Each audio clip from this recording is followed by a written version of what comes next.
Hi friends, welcome back to లెక్స్ మెక్సియా channel.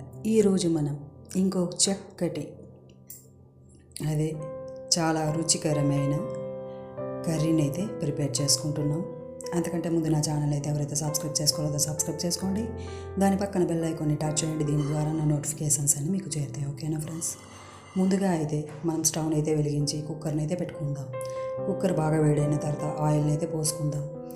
Oil బాగా వేడైన తర్వాత జీలకర్ర, ఆవాలు, పచ్చిమిర్చి, కరివేపాకు ఇలాగ కచ్చాగా దంచి పెట్టుకున్న వెల్లుల్లిపాయలను అయితే యాడ్ చేసుకుందాం. యాడ్ చేసుకొని కొంచెం అయితే వేయించుకుందాం. ఇలా వేగిన తర్వాత చిటికెడు పసుపునైతే యాడ్ చేసుకుందాం.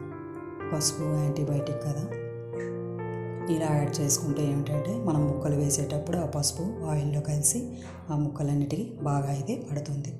నెక్స్ట్ మనం ఉల్లిపాయ ముక్కలు అయితే యాడ్ చేసుకొని ఇలా అయితే వేయించుకుందాం.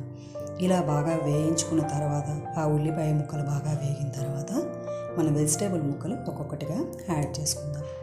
ముందుగా అయితే వంకాయ ముక్కలు, ఇది తెల్ల వంకాయలు అంటారు కదా, పెద్దగా కట్ చేసినవి ఇలా అయితే వేసుకుందాం. నెక్స్ట్ మనం ఆలు ముక్కల్ని అయితే ఇలాగా కొంచెం వలంగా కట్ చేసి అయితే ఇలా వేసుకుందాం.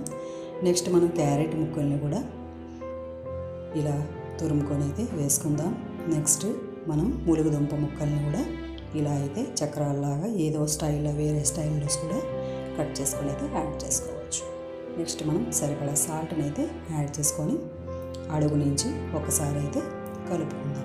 ఈ అడుగు నుంచి కలుపుకున్న తర్వాత ఏమిటంటే ఆ పోపులో ఉన్న ఆ పసుపు, ఈ ఉల్లిపాయ ముక్కలు ఇవన్నీ ఏంటంటే ముక్కలకు బాగా పట్టి బాగా అయితే వేగుతుంది. వేగిన తర్వాత ఇలా అయితే ముక్కలన్నీ బాగా నీట్గా బాగా కనబడతాయి. బాగా వేగిన తర్వాత మనం కారంని అయితే యాడ్ చేసుకుందాం. ఎవరికెంత స్పైసీ కావాలో దానికి తగినట్టుగా యాడ్ చేసుకుంటాం. మేము తక్కువగానే తింటాం కాబట్టి నేను స్పూన్ వరకు యాడ్ చేసుకున్నాం. నెక్స్ట్ గరం మసాలాని అయితే యాడ్ చేసుకొని ఇంకొకసారి అయితే ఆ గరం మసాలా, ఈ కారం అంతా ముక్కలకు పట్టేలా ఇంకొకసారి అయితే ఇలా అడుగు నుంచి అయితే మనం కలుపుకుందాం. బాగా ఇలా కలుపుకున్న తర్వాత ఆ కారం, గరం మసాలా ముక్కలకైతే బాగా పడుతుంది. నెక్స్ట్ మనం సరిపడా వాటర్ని అయితే పోసుకుందాం. సరిపడా వాటర్ అని ఎందుకన్నానంటే ముక్కలు మునిగేంత వరకు మనం వాటర్ అయితే వేసుకోవాలి.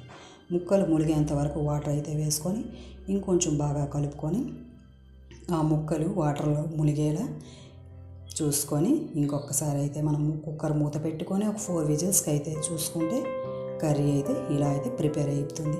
ఇలా వెజిటేబుల్ కర్రీ మనం అప్పుడప్పుడు క్యారెట్ ముక్కలు, ములుగుదుంప ముక్కలు ఇలా యాడ్ చేసుకొని అప్పుడప్పుడు మనం తీసుకుంటే హెల్త్కి చాలా మంచిది. మనం లంచ్ బాక్స్లో పిల్లలకి, పెద్దలకి, అదే ఆఫీసులకి వెళ్ళే వాళ్ళకి కూడా ఇలా పక్కన పెట్టిచ్చేస్తే చాలా ఇష్టంగా అయితే తింటారు. బాక్స్ అయితే ఖాళీ చేసేస్తారు. ఓకేనా ఫ్రెండ్స్? మీకు ఈ వీడియో కనుక నచ్చినట్లయితే నా వీడియోని లైక్ చేయండి, షేర్ చేయండి. నా ఛానల్ని సబ్స్క్రైబ్ చేసుకోవడం మాత్రం మర్చిపోవద్దు ఫ్రెండ్స్. ఓకేనా? ఇంకో కొత్త వీడియోతో మీ ముందు ఉంటాను. నేను మీ లెక్స్ మెక్సియా ఛానల్. ఇలా అప్పుడప్పుడు వెజిటేబుల్ కర్రీ, కలిపిన వెజిటేబుల్ కర్రీ తీసుకుంటే హెల్త్కి చాలా మంచిది. Thanks for watching.